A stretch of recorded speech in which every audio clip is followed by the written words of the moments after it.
জনজাতিকৰণ কি হয় তাক আপোনালোকে নজনাৰ কাৰণেহে আপোনালোকে আচলতে মনে মনে আছে। তো জনজাতিকৰণ কি বস্তু হয় আমিতো জানিব লাগিব। জনজাতিকৰণ মানে হৈ গ'ল আমাৰ ৰিজাৰ্ভেশ্যন, আমাৰ সংৰক্ষণ। আৰু সংৰক্ষণ মানে কি? আমি একেলগে থকাটো আৰু একেলগে গোটেই আচলতে অধিকাৰ পোৱাটো। এই কাগজ টুকুৰাটো পালে আমাৰ কি হ'ব শুনক। আমাৰ ল'ৰা ছোৱালী যে 3rd ডিভিজনৰ পাছ কৰিছে, 1st ডিভিজনৰ পাছ কৰিছে, এই চাকৰিৰ সংখ্যাটো বেছি হ'ব, চাকৰি বেছি পাব আমাৰ ল'ৰা ছোৱালীবিলাকে, বুজিলে? 1 নম্বৰ কথা।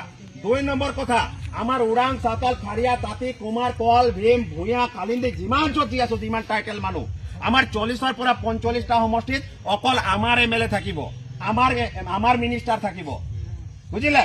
তো এই বস্তুটো আমি পাম। আৰু যদি আমাৰ STটো যদি পাওঁ, সেই কাগজৰ টুকুৰাটো যদি পাওঁ, একটা ডক্টৰ পঢ়াবলৈ যদি 10 লাখ টকা খৰচ হয়, তেতিয়াহ'লে আপোনাক সেই 5 বছৰত খুব বেছি আপোনাৰ 40,000 টকা খৰচ হ'ব বা 50,000 টকা খৰচ হ'ব। গোটেইখিনি চৰকাৰে দিব।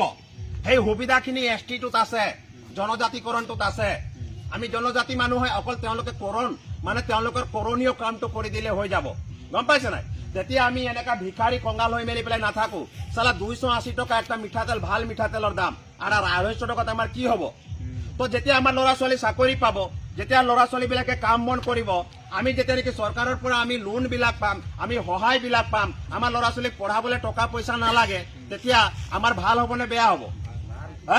তো সেইকাৰণে আমি আচলতে এইবিলাক খেলি আছো। আৰু এটা কথা কোনো বুজাই নিদিয়ে, সংৰক্ষণ। এতিয়া BTCত আপোনালোকে যাব, BTC মানে বড়োলেণ্ডত। বড়োলেণ্ড মানে ক'ত? ওদালগুৰিত, তামোলপুৰত, বাক্সা, সেইবিলাকত যাব। তাত আমাৰ মানুহ আছে, আমাৰ মানুহ তাত 2nd পজিশ্যনত, মানে 2nd লাৰ্জেষ্ট, মানে 2য় স্থানত। ধৰি লওক তাত 35 লাখ মানুহ আছে নহয়, তাৰ আধা মানুহ আমাৰে আছে। কিন্তু তাত আমাৰ মানুহ ইলেকশ্যন খেলিবলৈ নিদিয়ে। তাত আমাৰ মানুহ অকল ভোট দিব লাগে। তো আমাৰ মানুহ কি লোকক ভোটে দি থাকিব নেকি? তাত অকল বড়োবিলাকে খেলিব পাৰে, তাত অকল সোণোৱালবিলাক, ৰাভাবিলাক এইবিলাক খেলিব পাৰে। আমাৰ ওৰাং, চাওতাল, খাৰিয়া, মুণ্ডা, তাঁতী, কুমাৰ, কল, ভীম, চাওড়া যি য'ত আছো আমি ইয়াত কোনো খেলিব নোৱাৰো। মানে সিহঁতৰ তলত থাকিব লাগে। আমি কি কাৰণে বাবা তহঁতৰ তলত থাকিম? আমাৰে মানুহ বেছি আছে।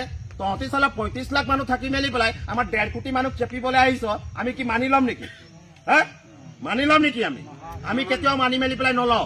একটাই উপায় আছে, আমাক ST দে, নহ'লে আমি ইলেকশ্যন খেলিম। ইলেকশ্যন খেলিলে 40 জনত যেতিয়া আমি জিকিম, তো 40 জনত জিকাৰ লগে লগে তো চৰকাৰ আমাৰেই হ'ব।